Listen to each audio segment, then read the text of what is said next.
kainit. Apan kinahanglan ito manikamot, aron na makaon na itong pamilya. Oo lagi Nard, grabing inita. Kung mag-ulang sad, maglisod sa tagpananom. Kung nagitay mahimo ani atong panahon karon. Sus, kami sa una dong. Mag-anime, di dyan may maglisod, pero karon maglisod na may kay tungod sa atong magubag-o nga klima wa. Kung nakita dyan tanan, madama yan eh. Saan naman na to? Mao lagi nung. Tanawa na yung mong kamatis karon no. Wala na kayo bunga tungod sa atong bagong-bagong klima. Nard, murag ganiha ra man ta diri. Mamahulay sa takadiyot. Pwede ra, mungay sa ta. Kana?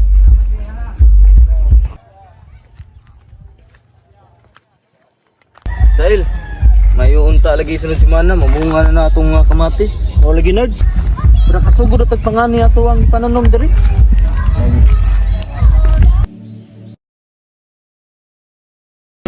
Ber, muna ko, Simon? Ulo ko lagi rin, sa assignment direct. Itong gi-chat na sila sa group chat mo. Ay, itong na siya ni Sayan na to, wala pa ko naman na to. Si Luis, sige kung puro na. Dili mo discuss. Di magawa niya. Mo lagi. Dahil sir!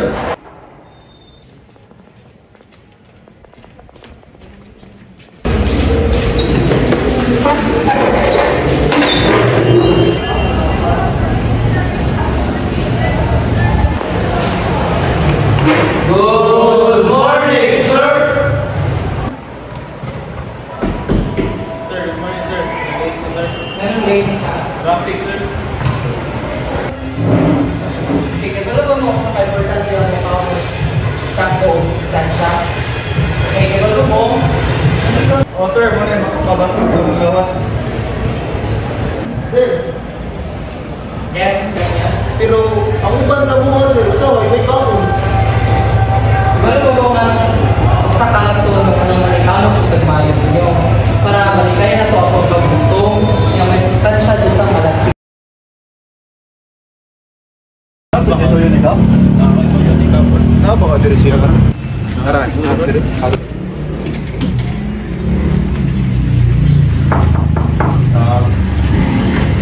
Dito yun nila. Nasi ka? Tanggap. Ngayon to ka. Ngayon to ka. Ngayon to. Salamat sa iyong pag-aring. Nagkalisod na atong mag-uuma. Tungod sa pagbago sa panahon, niya, dili lang ang mag-uuma naglisod. Sakto ka kap. Kaya ang mag-uuma, maglisod po daw ang among tindahan sa pagkaon. Unsa man atong plano kap kinsa may mga tabang nato ani? Magpatabang kita sa DA or Department of Agriculture kung magtukod kita o komunidad sa garden kung magtudlo kita sa mga bata bahay sa pagkanon. Salamat kap sa mga kayo. Salamat sa mga oras kap. Salamat. Tay, kung sa isod-an karon. Siya na anak, magyugin sila gyud ang kaya sa itong mga mag-uuma. Nalisod lang sila. Tay, ngano isod naman ang pagkaon karon? Tungod lagi sa baha ug sa kainit sa panahon na ang mga mag-uuma kay murag gyud tayo makaya nila.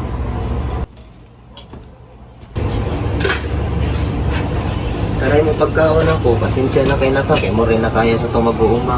Okay ra tay, ang importante na yung makaon. Salamat kay tay. Okay ra na. Kaon taro na ka para mo tambong kag mo taas. Sige tay. O sige kaon taro nga, ari sa bukid na to. Sige tay, amping tay.